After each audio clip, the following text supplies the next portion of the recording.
Hey guys, and welcome back to AVGN ASSimilation. Yeah, I didn't feel like. Oh, you didn't drag out the ass this time. Well, on that note, I wanted to ask you because when Lewis last part said that Ted reminded him of the AVGN with like less of the language. If Ted was like a PG it's ET. nerd, It's ET.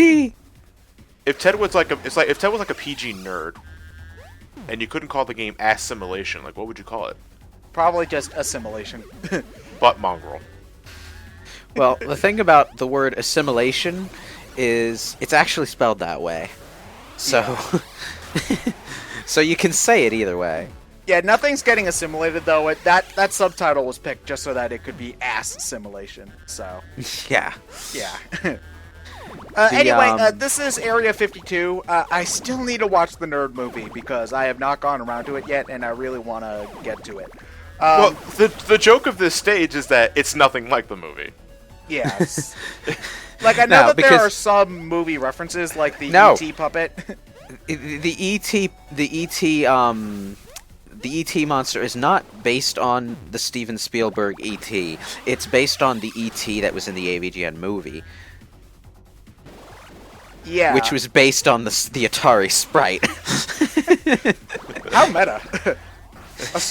An enemy based off of a alien, based off of a game, based off of a movie. Yeah.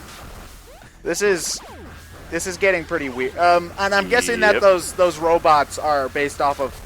Costumes from the movie, What we've too. got is a game sprite based off of a movie, based off of a video game, based off of a movie. So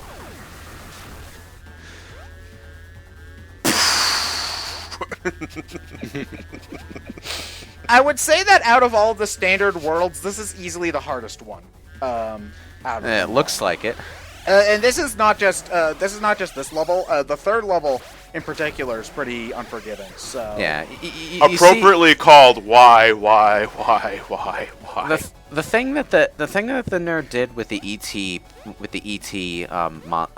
creature in his movie was that, you know how it looks like like ET stretches up his neck to fly, but the sprite is all wonky on the Atari version. So instead of it being his neck, he just really widely opens his mouth. Also, I'm fucking up severely here because here's the thing. You're not. I beat this level without the cape the first time, so I'm trying to cheese past it with the cape. Ironically, ending up with me dying more than if I had just Just play it normally. Yeah. Although this must have been John's favorite level because all of its flip-flopping gravity bullshit. Why? Well, you know, that stuff is more annoying in the sense of when you're walking around on things. This looks more like it's Ted, no. yeah. How the hell did that work? This looks a lot more like it's focused on Get the checkpoint. bouncing between ceiling and floor. Yeah, like like that. One thing I do like though is that the gravity doesn't just affect you. All of like the monster bits that fall apart are affected by gravity. So like if you're on the flip-flopping section, like the pieces of the alien will go up and down with you, which I think is pretty cool. Yeah, this level is very hard, but it's also a lot of fun. So like it gets pretty tense when you're like it can give you a seizure, but it's pretty tense when you're flip-flopping back and forth and you gotta like It can give you a seizure, he says, so offhand, like we're video gamers, we're desensitized to this shit. I've seen hypersonic. Caesar, shake it off. Yeah, well, you Yeah. would be shaking it off if you had a seizure. Shut up, Ted. The thing of the thing about that level that I noticed is that you didn't really walk on the ceiling at any point. So A little bit, but not. That's mostly safe for the third level, honestly, where they do more with the gravity stuff.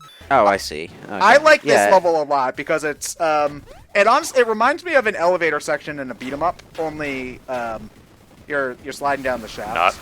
Not. Yeah. This is we were talking about this earlier in the game. This is the only level I can think of where you're consistently sliding down anything at any given point. And you do, even if you can, one thing you can do is that if you hold the button towards the wall you're facing, you will slide slower than if you let go. So, You know, that slowly sliding down the wall thing is a thing that I've only seen in one 3D game ever, and it was Prince of Persia 2008, because the guy had a claw where he where he holds it against the wall, and somehow this prevents him from falling, so he can slide down. Well, it'd have to be That's a cool. pretty fucking, like, if you're sliding on concrete or something, it'd have to be a pretty fucking thick claw. Usually stone walls and stuff, yes, because well, I wouldn't say it had a Persian architecture, but it definitely had a palace architecture. Prince of Persia 2008 was weird. Did it take place in Persia? You know what? It's never explained where it takes place. Like the Sands of Time trilogy, you always get a definite location, but like there's a completely fictional location for Prince of Persia 2008 where there's like this tree of life where Ahriman is imprisoned or something or other, and yeah.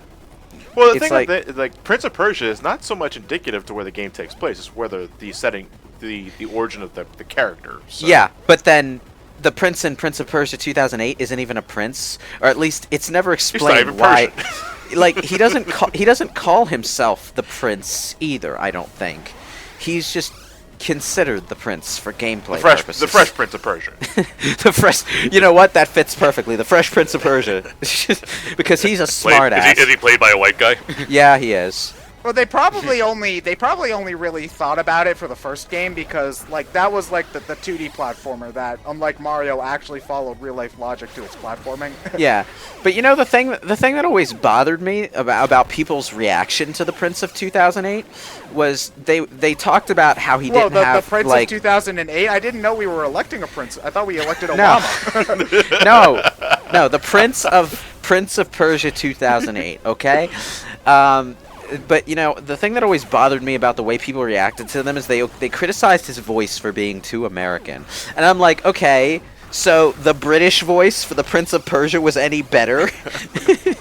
Yeah, they probably. All things considered, it probably should have had like a Middle Eastern accent. Well, yeah, it's like, and that's the thing, like Middle Eastern characters should probably talk like Middle Eastern people, and that always bothered me about the first Assassin's Creed game is he sounded like the most emo American action hero ever. He didn't actually sound Middle Eastern until the PSP sequel game. Which, Also, I didn't touch the checkpoint here. I just realized, so I'm really lucky that I didn't die to the critic, because I would have been kind of bones. Yeah, you would have been.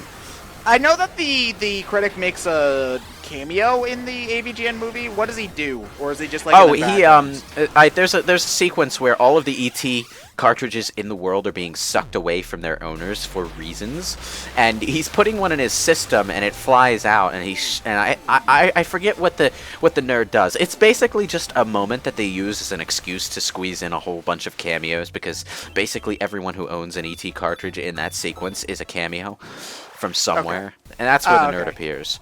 I remember, not the nerd, the critic. I remember the critic's cameo being funnier than the others, though.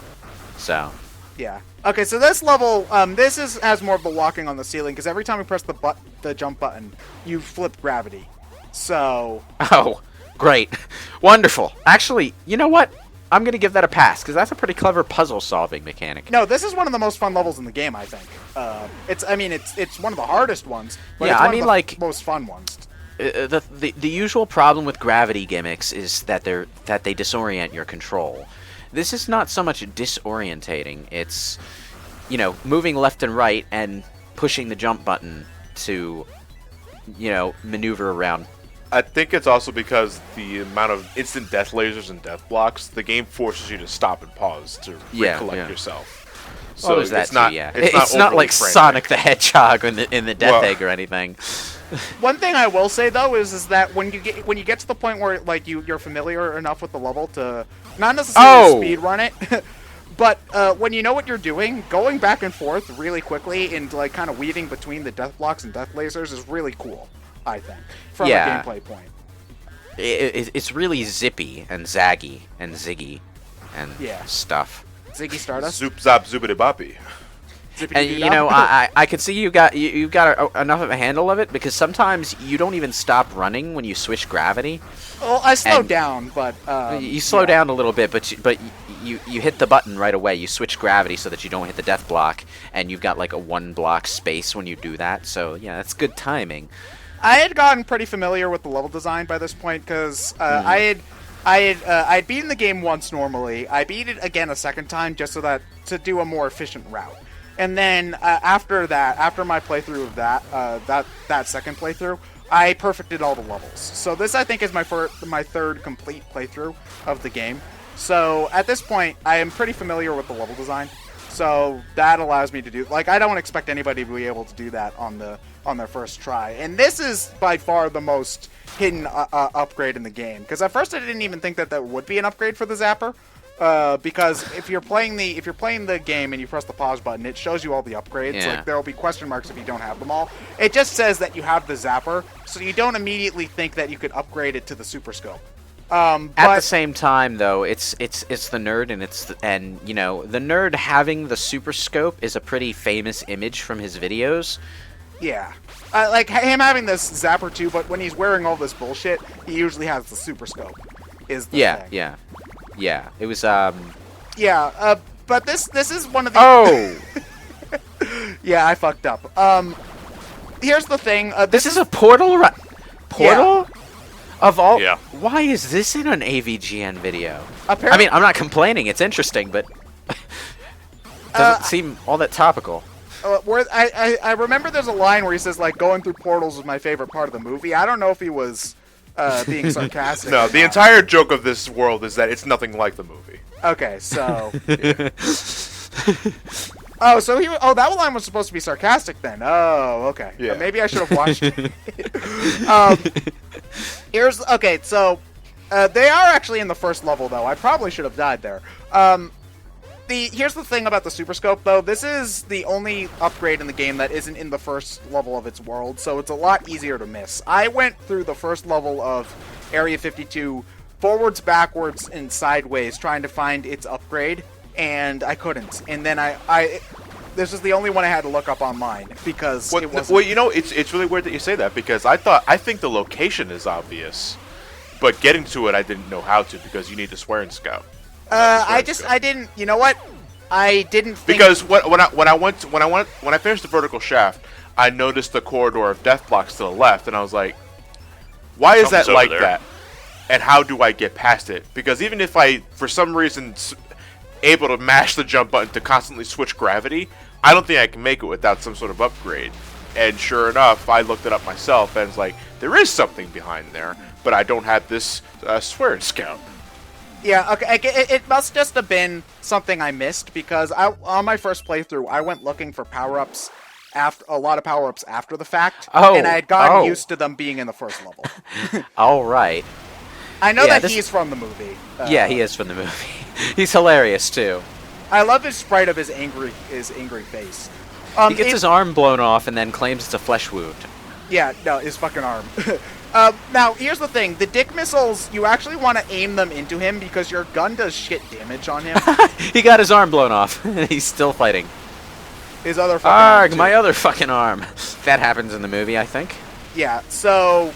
Yeah, but you don't necessarily have to have the missiles collide with him. You can blow them up, and if he's in the explosion radius, he'll still take damage, but... Okay. He's a fucking scorpion. No, he said, remember that from the movie? Because it didn't happen in the AVGN movie. The trick to the second part of this fight is actually to just ignore the boss. Let the missiles do the work for you. Yeah, that I should be doing that, but it's my instinct to try to shoot at him because it does do damage, just kind of a piss poor amount of damage. It's just I died like maybe 10 times to the second form, and the moment I began to just worry about the missiles, like shoot the missiles that are coming from behind you, and just leave the missiles that are coming from behind the Scorpion boss alone because you can get refills from the missiles. Yeah, hell, you can get. Although it's a little bit annoying because it's random when they drop spear. So you don't want to get to relying on it. Is another big thing. And if the Scorpion boss gets too close, just use the portals to warp to the other side. Although it's sometimes annoying that you can use the portals and jump and land right into a missile. So you're kind of caught between a rock and a hard place in that point. Like that, it just happened right there. Yeah. But then you picked up health, so. Yeah. This is the hardest boss out of the 5 main bosses, I would say, easily. Yeah. I would say so. If only because he easily has the most health. And he's dead. No missile run confirmed for John? To say what? I don't agree agreeing to this. Oh, You're well. fired, Ted. Oh. That's the fifth time this that week. stage was great. Why do I keep hiring you?